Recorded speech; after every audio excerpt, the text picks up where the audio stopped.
Hey guys, what's up? Once again, it is mp4podcast.com, and I was just reading an article that Sony is working on their own virtual reality headset that's like the Oculus Rift. You guys don't know what the Oculus Rift it was a Kickstarter project, and John Carmack is involved in it. It looks like a scuba mask kind of, but it has monitors for each eye, and it puts you in this amazing 3D world. So, you know, if you want to be playing Assassin's Creed, you're going to see this world like if you're actually in it.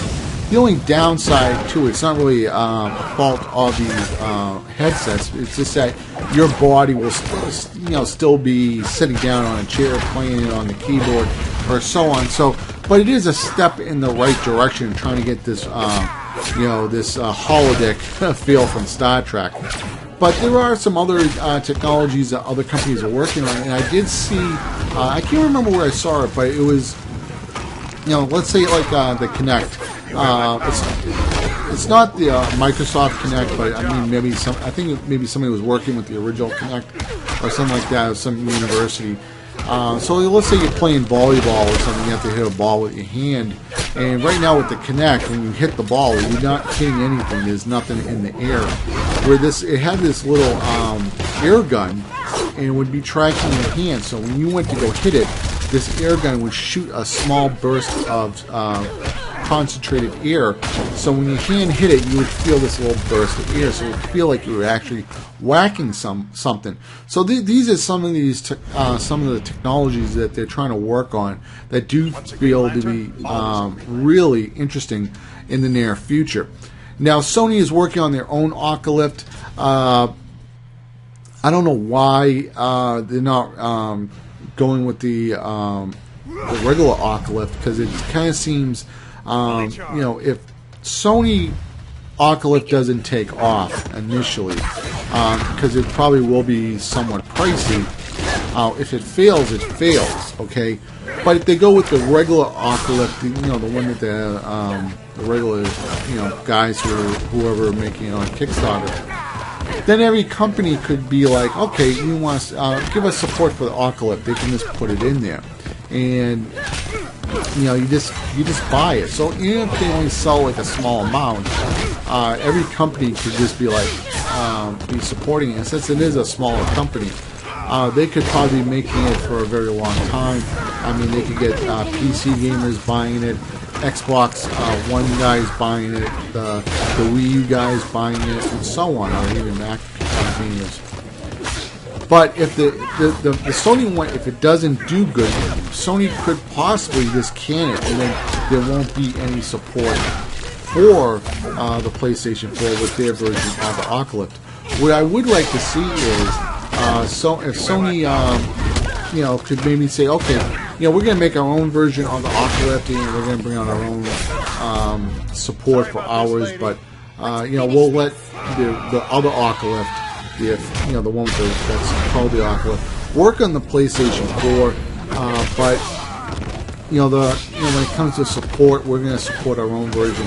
If the Oculus, those guys are going to have to support the firmwares and all that other stuff with the games. So don't blame us if there's kind of a bug in it or something like that. And the reason why I say this, that it would be nice if they did support the first Oculus, is because a lot of times peripherals really don't sell that well.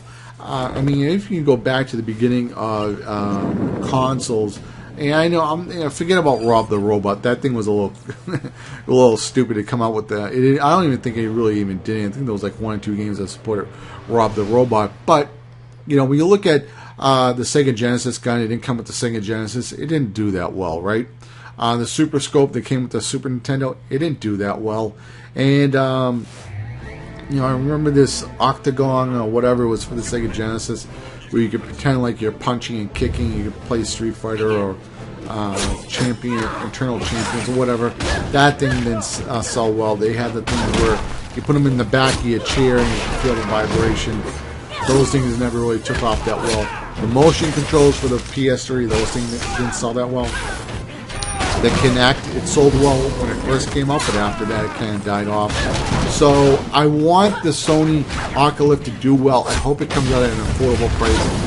I hope that Sony just puts display units in like Best Buy, GameStop, and let people check it out. Because from what I hear is the Oculus, once you try it, that's all you want to game on. But the thing is, if people don't try it, they're probably maybe not going to spend $300 on it or so on.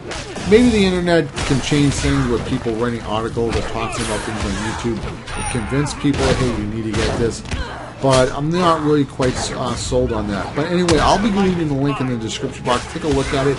It was supposed to be showed off at Gamescom, but maybe Sony wants to not take away too much momentum from the PlayStation 4, and maybe they want to hold it off so they can bring out some more buzz for the PlayStation 4. Maybe sometime in the spring or so on. But if it costs $100, this PlayStation 4 Oculus Rift, I mean, I'd rather buy a PlayStation 4 with this headset than buy the Xbox One with the Kinect. So, even even if it was $200, I think I'd probably rather have that. I want to be in that 3D environment. But anyway, guys, let me know what you guys think about this in the comments below. I'm kind of a little bit interested in seeing what other people are thinking about this new technology. Because I do know John Carmack is a big supporter of the Oculus. That's the one that's being worked on for the PC and so on. So anyway, guys, this is MP4podcast.com. Sign out. You guys have a good one. Love you guys. Bye.